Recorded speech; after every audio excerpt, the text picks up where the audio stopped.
I remember like picking up a bottle of Cristal and I pulled it out of the ice bucket. I took the stopper off. I go to serve it, and it slipped out of my hands because it was wet. It drops straight down, hits the floor, and starts spinning around, like spraying wine everywhere. And I'm like this 21-year-old kid, I'm like totally mortified. All of these clients are screaming and. What for you is, or what you expect from a great bottle of champagne? One characteristic of, well, maybe the primary characteristic of a great wine, of a truly great wine, no matter what kind of wine it is that it tells you something about the place that it came from. If it doesn't have anything to say, then it's really boring. And I think that that's how sherry is going to survive and how it's going to succeed. People complain about the prices now, but I've always said sherry is too cheap. It has to triple in price if we're going to sustain this, sustain the industry. Of course, I'm sad that I have to pay a lot more money for, great wines like Gonzalez Bias or, La Bota or whatever. But I think for the quality involved, it still represents a fantastic value in the wine world. Hi, everybody. This is Agnes from No Sediment, and welcome to No Sediment Wine Podcast. My guest today is a wine writer, author of ChampagneGuide.net, and author also of this amazing champagne book, and author of the Jerez book that no one can get anymore, Peter Liem. Hi. Hi, Agnes. Great. Thank you. Thank you for having me. It's great to be back here in Riga. We love you here. This is some of the best times we've had, I think. I want to start slow, and I wanted to ask you how you ended up in the wine, like how your wine career started. Was it something that you knew from the very beginning? I kind of fell into it by accident, honestly. So I traveled in Europe a lot as a teenager. And so, as you know, growing up in the United States, you can't drink until you're 21, right? But I first came to Europe when I was 15, and that was when I had my first taste of wine. And of course, traveling, as a teenager on the Eurail, I had no money. And so I was drinking the cheapest carafe wine, it's probably stuff that you could barely call wine. But what really struck me immediately was that everywhere you went, the wine was different.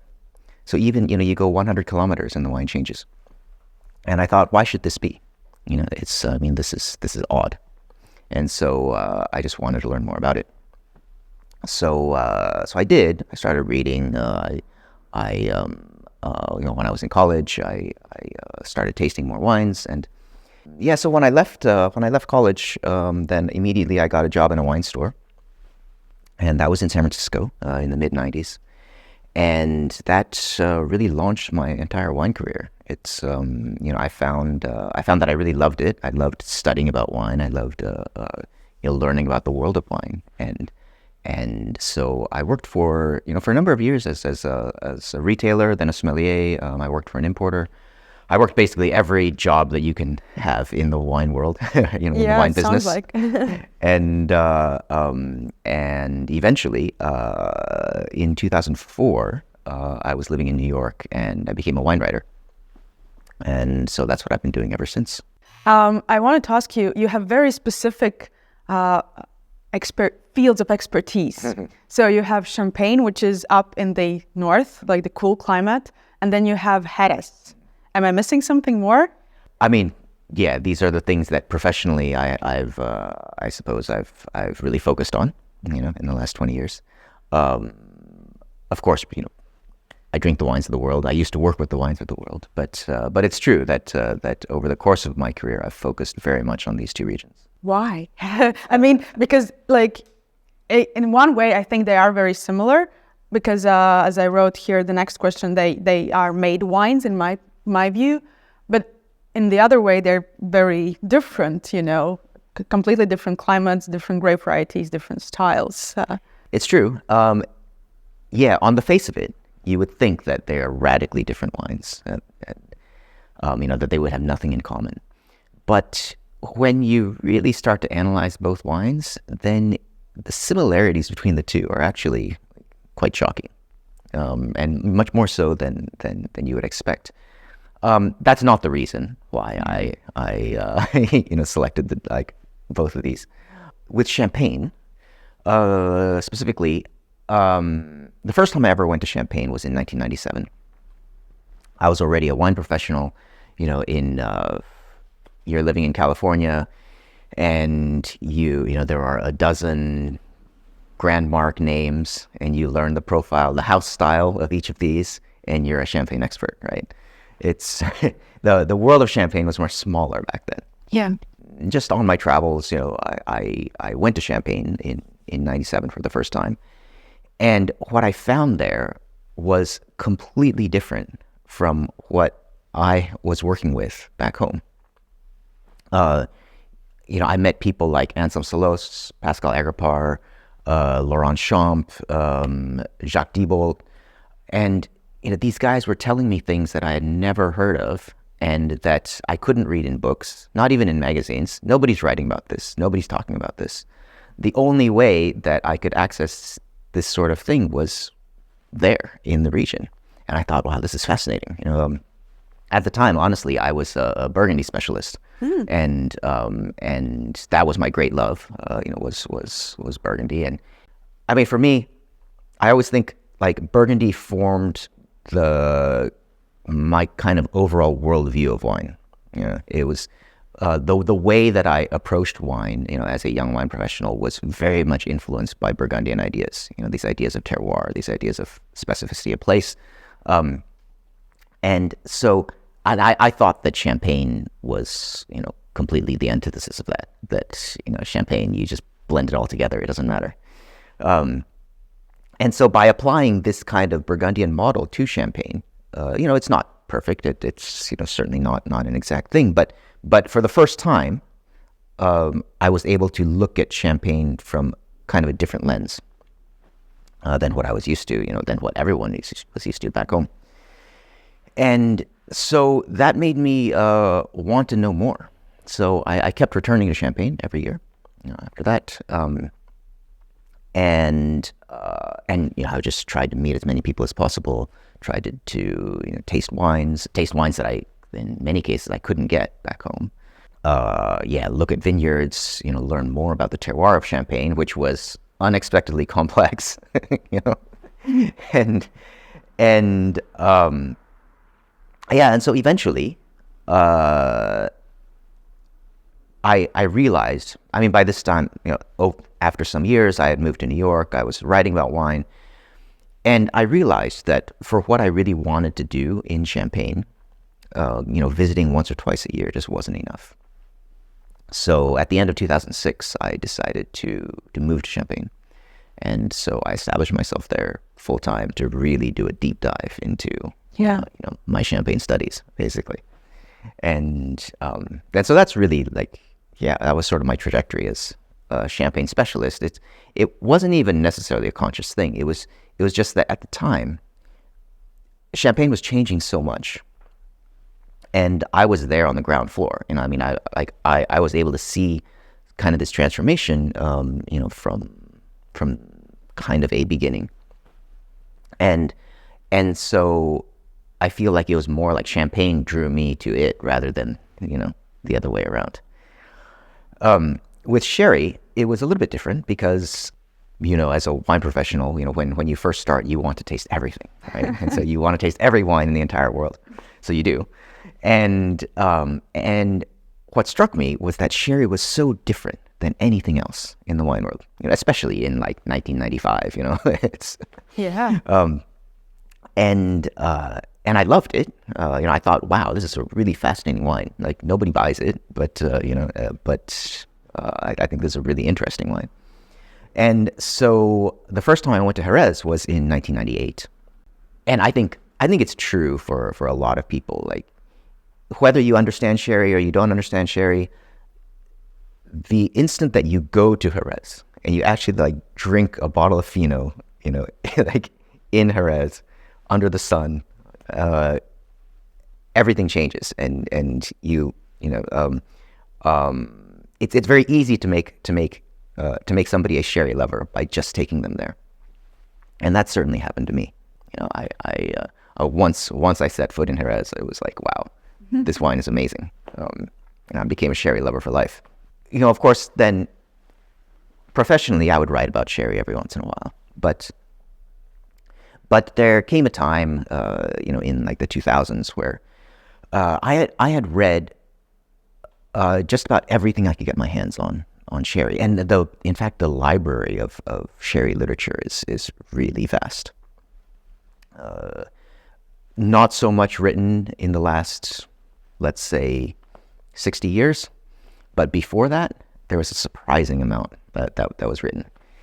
And so I read every book that I could find in English or Spanish, on sherry, going back to like the early 1800s. Wow.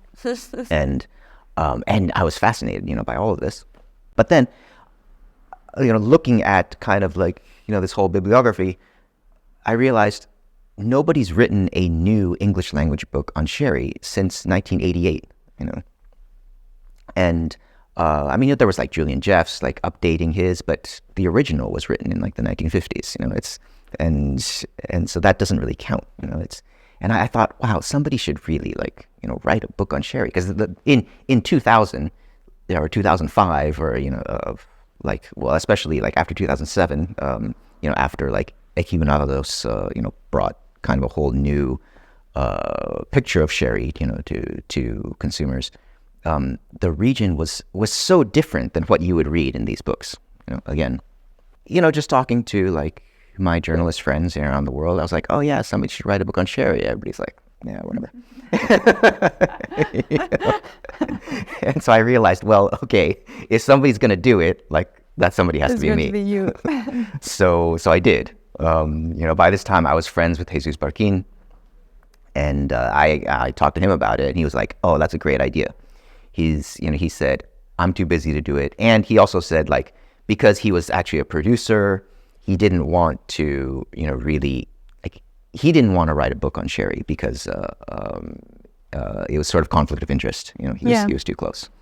So, but he said, you should write a book on sherry. We're listed as co-authors on the book. The way that it really happened was that he gave me everything that he had written. He was really prolific, back in the day about writing about sherry in magazines and stuff, mostly Spanish language. So he gave me everything, and he said, you can pick and choose what you want. Like, feel free to use anything. But he said, I don't want to take an active role in writing it because I don't want this conflict of interest. So I said, that's fantastic. So I used his writings, and then, so I wrote the bulk of the book, but I used a lot of his ideas, and a lot of things that he had written about. So yeah, we wrote this book, and so that book I published on my own. It was deliberately a self-published project.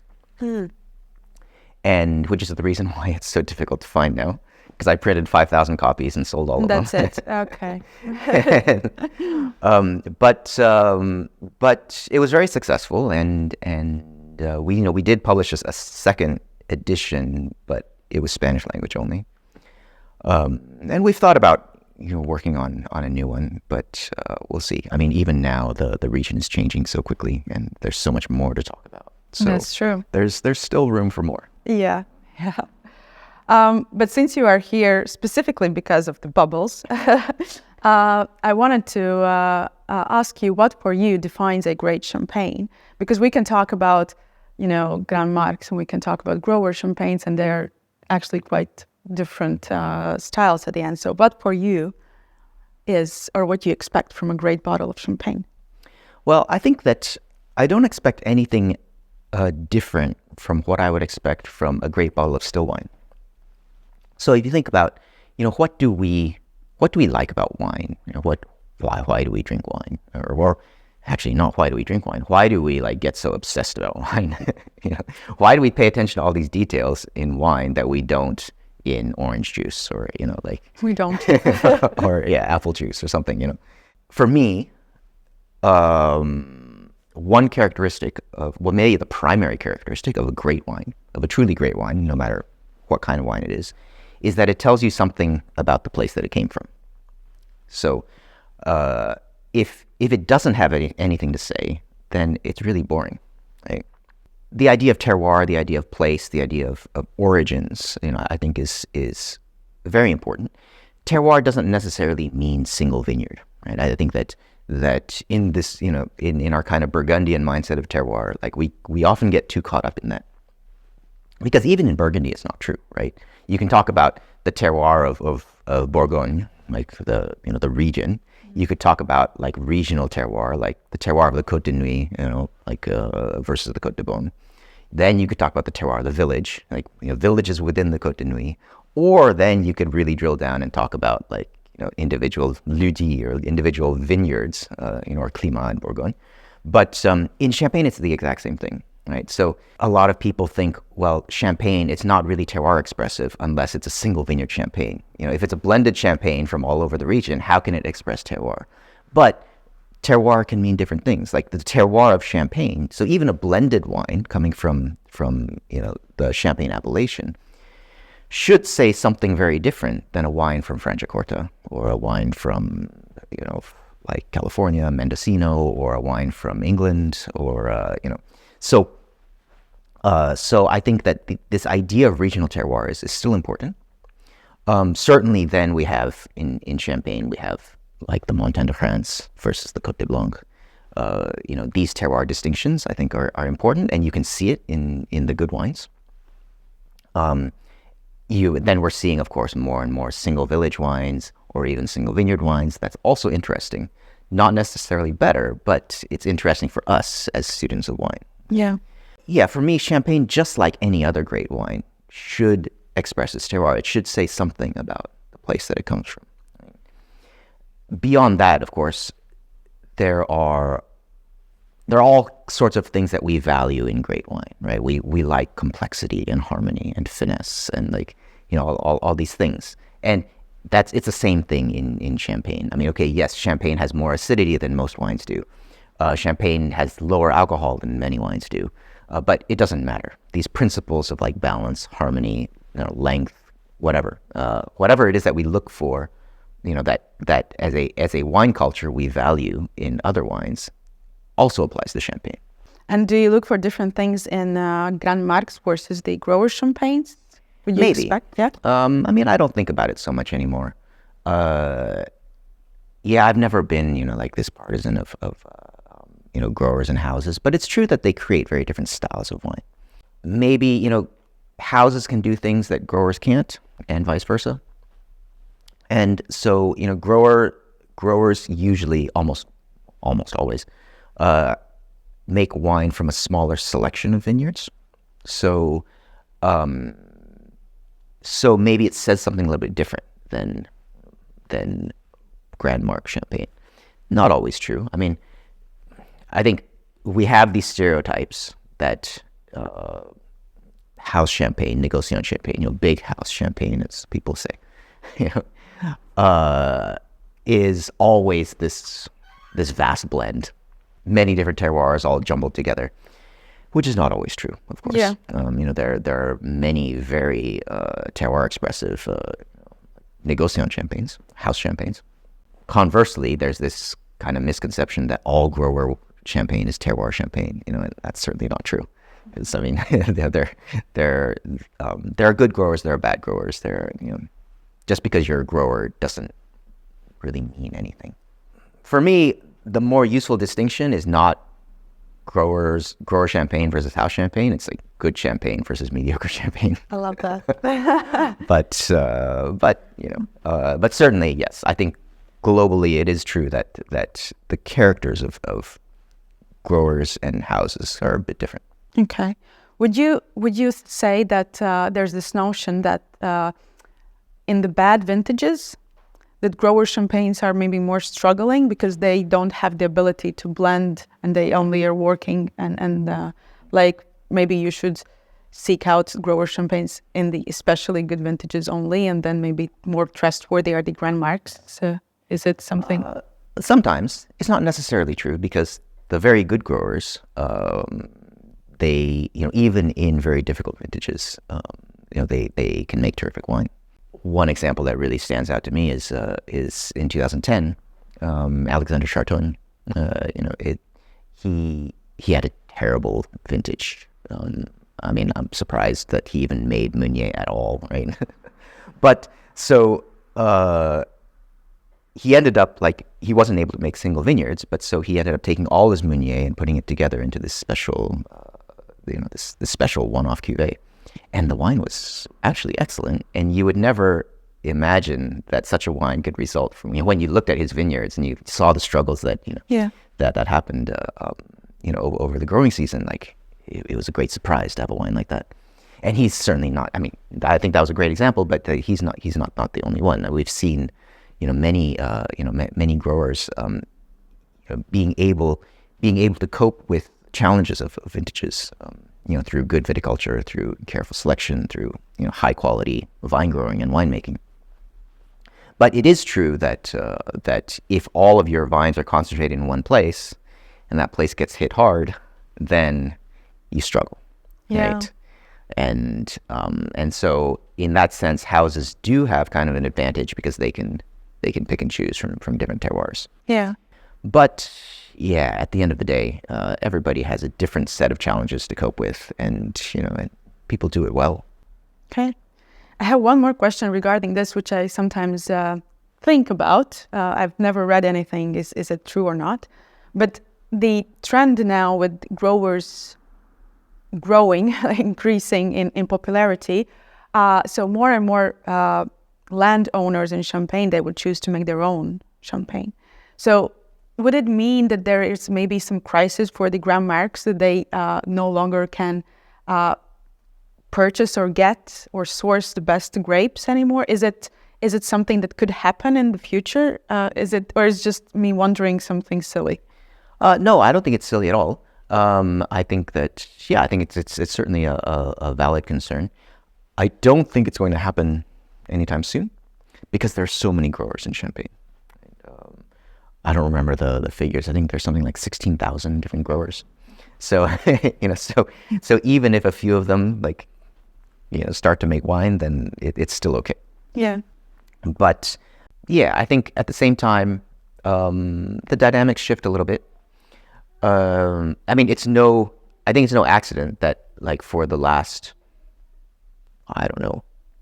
20, 25 years, we've seen such there have been a lot of houses that have really been looking to purchase vineyards. Yeah, just to secure their grape supply, to get parcels in the terroirs that they like, and this is part of what has made Champagne vineyards so difficult to buy in recent times. That's also been why, or been part of the reason that so many growers have become these micro negociants.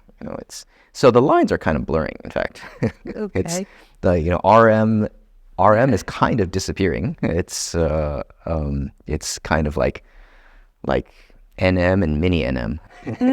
Yeah, it is interesting because I've had some lectures and I've talked about you will recognize grower champagne with RM on the label, and then I just this is not anymore. Yeah, that's true.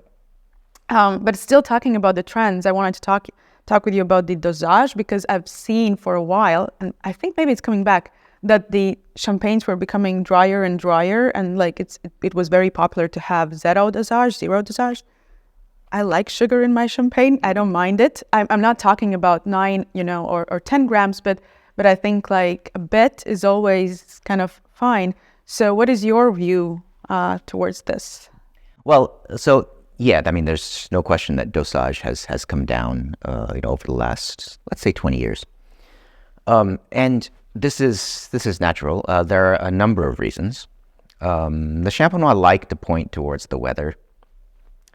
It's not 100% true. It maybe plays a small factor that your grapes are riper. Grapes are riper, though, not just because of the weather, but because we actually harvest them riper. So there's been a very conscious effort to harvest grapes with, let's say, physiological ripeness or phenolic ripeness, right? So by harvesting riper grapes, then then you can reduce dosage. But also, it's really just a change in consumer tastes.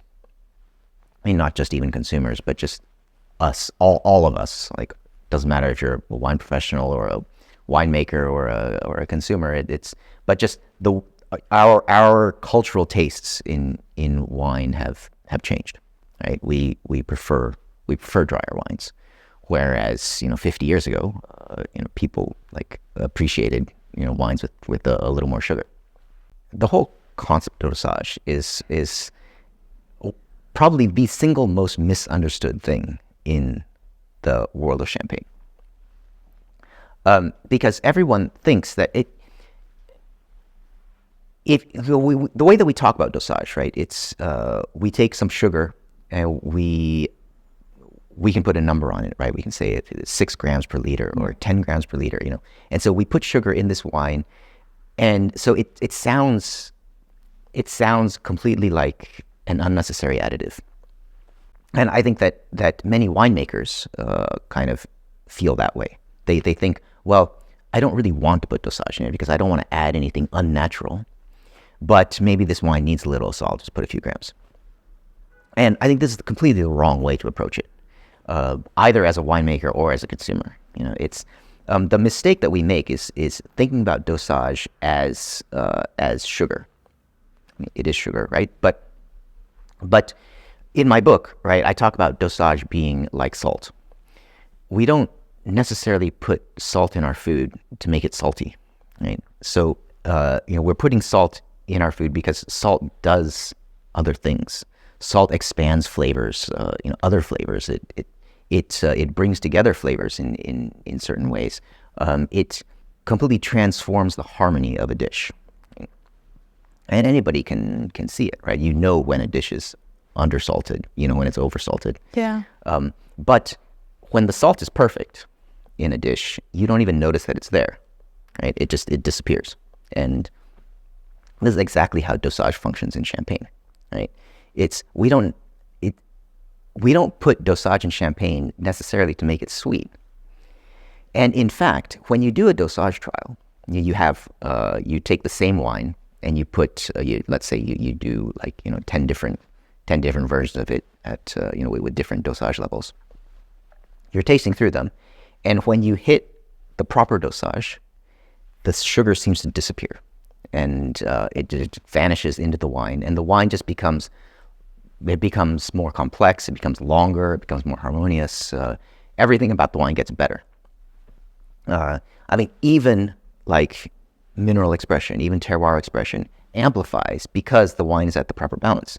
A lot of winemakers and a lot of consumers will say that, well, zero dosage, it's more mineral. It's, I don't put dosage in my wine because I want the terroir to be expressed.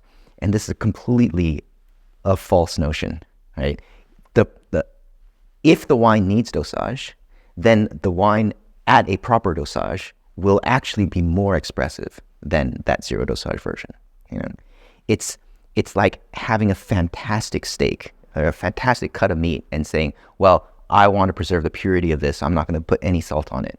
We would never say that. We know that salt makes steak better, and yet we say this about champagne, and I think that this is really the wrong way to approach dosage. The thing about dosage is that every wine is different, and it's the job of the winemaker to figure out what the proper dosage is, for that particular wine. And all the best winemakers, they do this. They do dosage trials, and this whole idea that we have of looking at the numbers of grams per liter, it's kind of a problem because it's taking only one portion of this whole equation and isolating it. We don't ask a chef like how many milligrams of salt are in this dish, right? There are a lot of other factors that determine how much salt that dish needs. And it's the same thing with wine. So a particular wine might need 3 grams, it might need 8 grams, it might need 10 grams, or it might not need anything at all. It need 0. And so it's the winemaker's duty to figure out, like where that proper level lies. There are other debates around dosage. Like, a lot of people talk about longevity, and some people say that champagne needs sugar to age. I'm not sure that that's necessarily true. I think that the longevity of champagne, it relies more on things like dry extract and like concentration and like substance in the wine.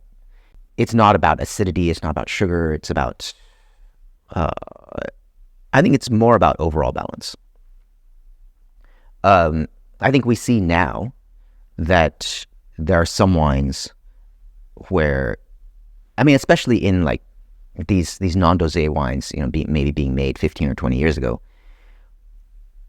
they have not aged so well because the winemakers hadn't quite figured out the balance back then. I'm pretty sure that non-dosé and low dosage champagnes that are made today are going to age better than those like 15 or 20 years ago. But we'll see. I think getting the balance right is important for ensuring longevity. It's not about adding sugar or not adding sugar or having high acidity or whatever. It's about making a balanced wine to begin with, and what starts out fine is going to end up fine. Yeah. End up fine. I wanted to ask you about one more trend in the champagne that I've noticed. Maybe I'm wrong, and maybe I'm just dealing with these champagne houses specifically. But also for the longest time, the notion was the longer you age it on the lees, the better.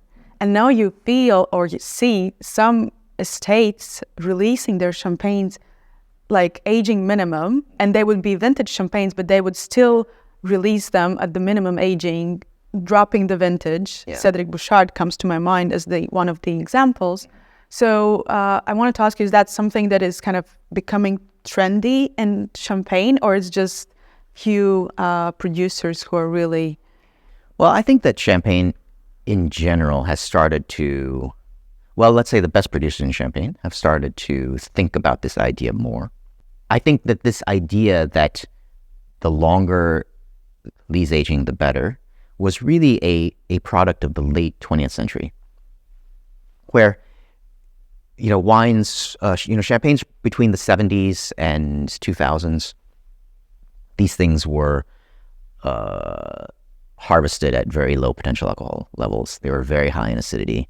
They were, let's be honest, they were usually underripe. Not so long ago, when I started going to Champagne in the 90s, there were still winemakers there who would say that the function of a base wine is to be neutral. And the character that, Champagne derives its character from the Champagne process. This is what I learned. Yeah, exactly. Yeah, right? This is what late 20th century wine books will say. Okay. They wouldn't say that before the 1970s, and they certainly don't say that now. But so, if you're deriving all of your character from the process, then that process needs to become the focus, right? But for me, I think that there's this old notion in Champagne that the riper your grapes, the less lees aging you need. And I've thought about this for many years. And talk to winemakers, and I think that this is there's a lot of merit to this, because a lot of wines from like the 80s and 90s, you leave them a really long time on the lees, like it's not really a problem. You can talk about personal preference. For me, like I've always said, I'm always a bigger fan of Bollinger Grand Année versus the RD, but that's a really personal preference. It's but I think today you're seeing wines or the idea of too much lees aging becomes more and more a possibility, where you're seeing champagnes that are released really late, and all you can taste is lees, right? And it kind of works to the detriment of the rest of the wine. And I think that this could be happening more and more. So it makes producers think about what is the optimum time for me to disgorge my champagne and take it off the lees. Somebody like Roederer has thought about this for a very long time.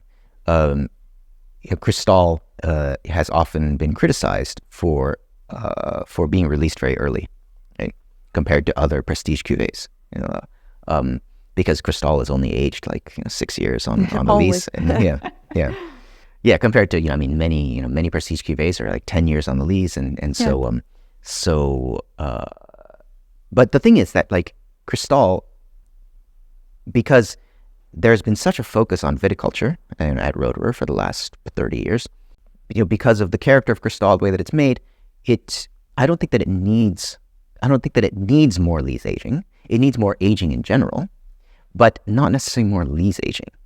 And so, when the chef de cave, Jean-Baptiste Lecaillon, talks about it, he says, well, yeah, I mean, Cristal is an incredibly age-worthy wine, but it's not, he says, it's not my responsibility to age it, to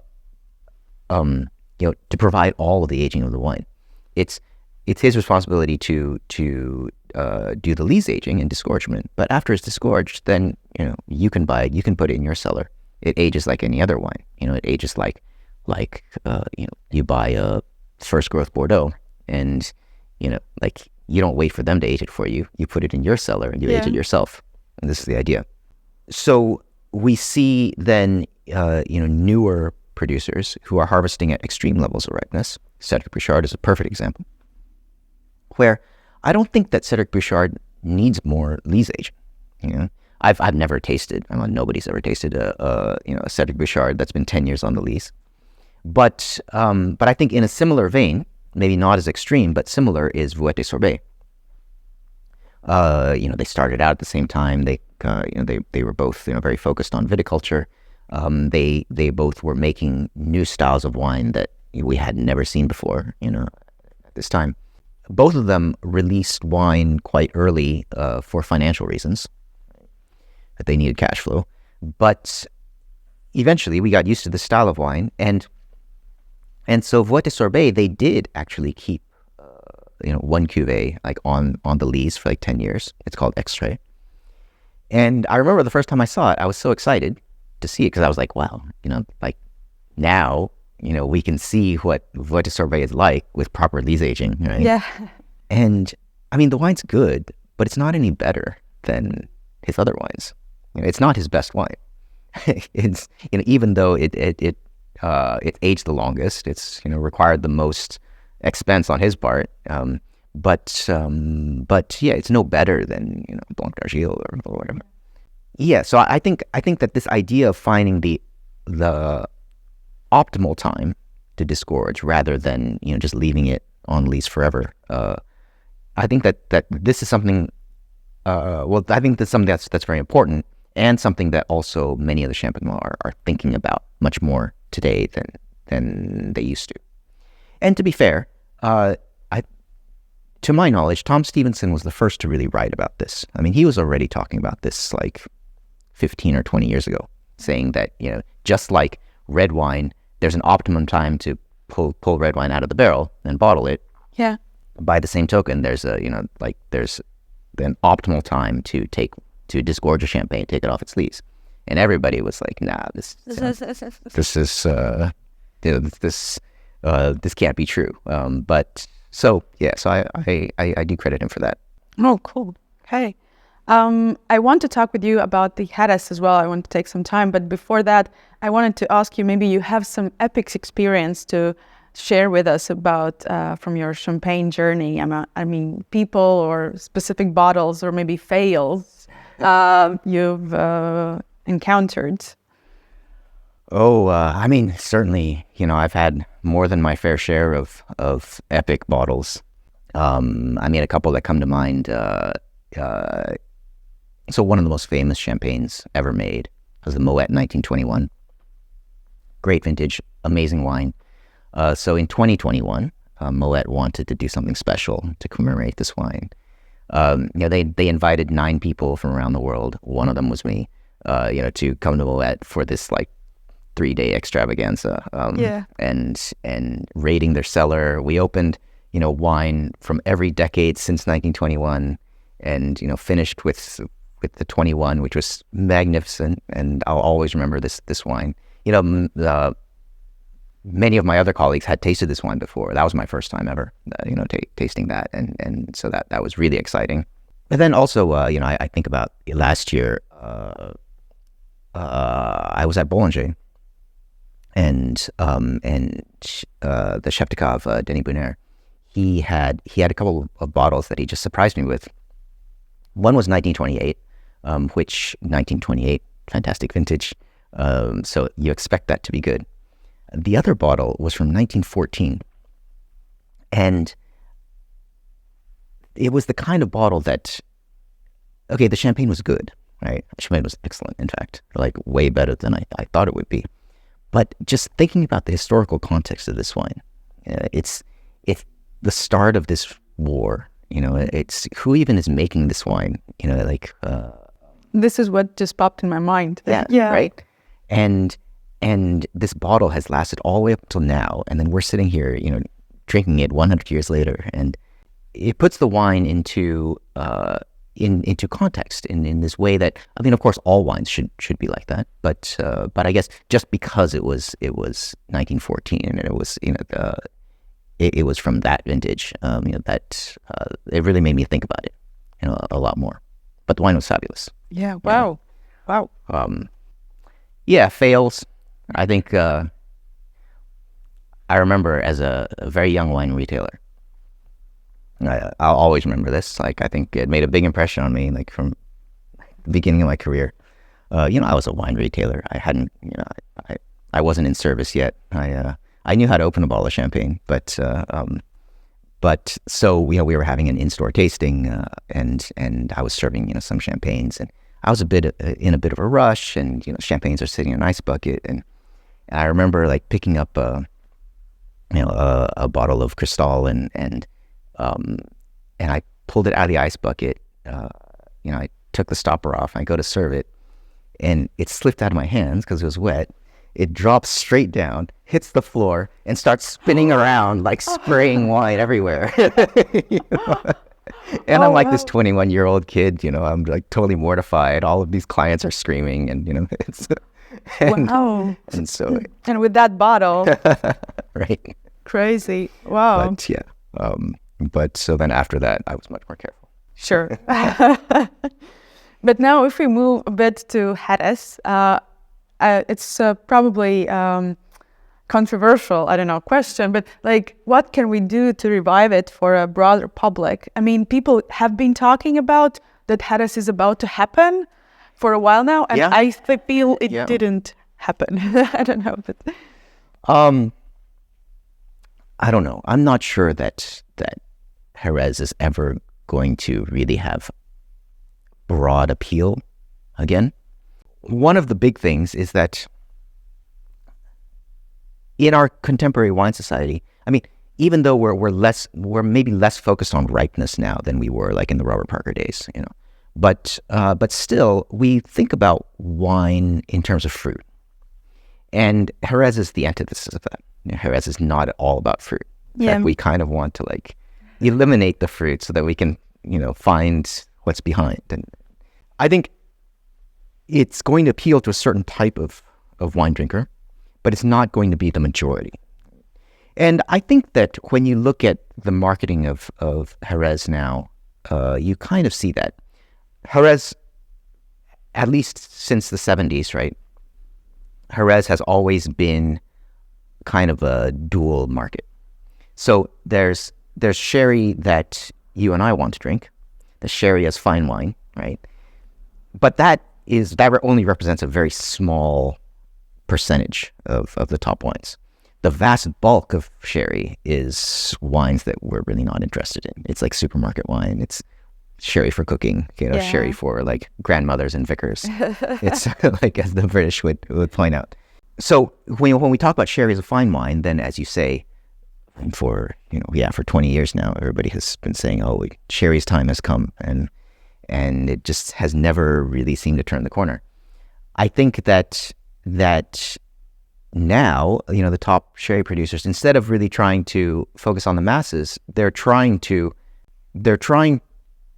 work on the quality of their product, make it really a premium wine, make the best wines that they can, and market them that way, market them as something really special to a particular group of consumers. And I think that that's how sherry is going to survive and how it's going to succeed. It's, people complain about the prices now, but I've always said sherry is too cheap. It has to triple in price if we're going to sustain this, sustain the industry. Of course, I'm sad that I have to pay a lot more money for, great wines like González Bias or, La Bota or whatever. But I think for the quality involved, it still represents a fantastic value in the wine world. And I think that this is sort of the niche that sherry is going to, is really going to occupy. I would love for more people to drink more sherry, but we'll see. I wanted to ask you, what are you looking for the best examples in dry Jerez? Because I was reading an old issue of Fine Wine magazine, and it was really interesting. I don't remember who were you tasting these wines with, but I saw that you were giving higher marks to wines that others were giving lower, way lower, and vice versa. So I thought, okay, that's interesting. So you have a different kind of expectations. Yeah, maybe. I don't remember the specific article I think that it's at least 5 or 6 years old. That you're referencing, but no, that's very interesting. For me, again, like very similar to Champagne, general principle supply, right? So looking for harmony, complexity, finesse, all these things. Again, though, so we talked about how sherry and Champagne could be very similar, and for me, this is one case where they're almost identical. We think about sherry and Champagne as both focusing on process, like you were talking about before, which is true. Both of them involve longer and more elaborate processes than many still wines, many table wines. But this focus on process, I think, again, is a product of the late 20th century. It's when there wasn't enough substance behind the wines, so we focused exclusively on process instead of focusing on the process as merely something part of the creation of the wine, part of what makes the wine great, right? Like, some things just need processes, right? You go to a 3-star Michelin restaurant, take a look in the kitchen, right? There's a lot of process. Yeah. Right? It's not that process is a negative thing. It's just that it's that in order to express what the winemaker wants to express, you need these processes, right? And in both Champagne and in sherry, there's strong proof of that. You try tasting Van Clair in Champagne, or you try tasting, like base wines, sobre tablas in Jerez, and they're not nearly as interesting as the final product, right? True. So that validates the process. It demonstrates why the process exists. Going back to this idea of terroir, kind of coincidentally, the two have very similar soils. Jerez soils are younger, but they're still very calcareous, right? It's all about limestone in both areas. And in both places, you can talk about wines that taste, or maybe wines that emphasize terroir and wines that emphasize process. This is something that when you're tasting sherry, I think it takes quite a bit of experience to kind of recognize this. This is high level stuff. It's talking about like tasting a wine that emphasizes the solera, tasting a wine that emphasizes the soil. But I think that's important. I think that exists, in Fino and Manzanilla, in particular, because that's where it's the most transparent. But we have the same idea in Champagne, right?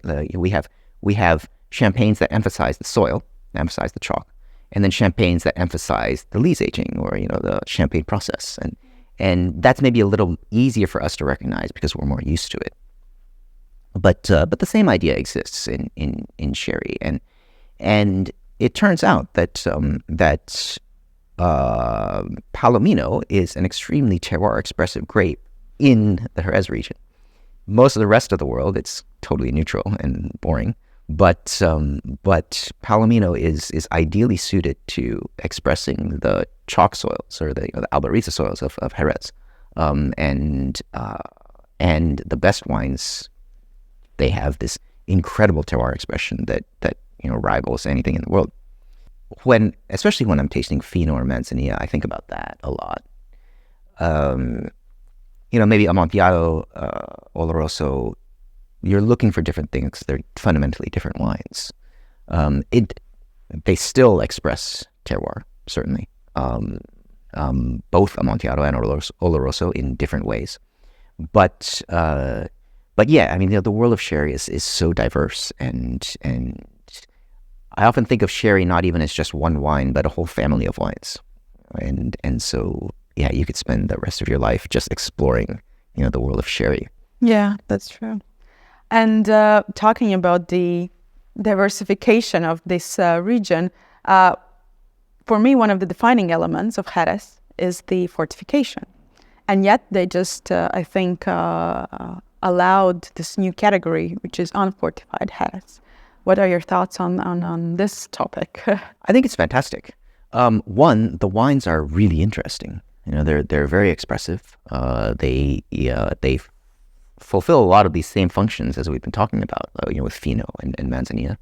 I think it's great economically for producers because they have a product that they can turn around faster.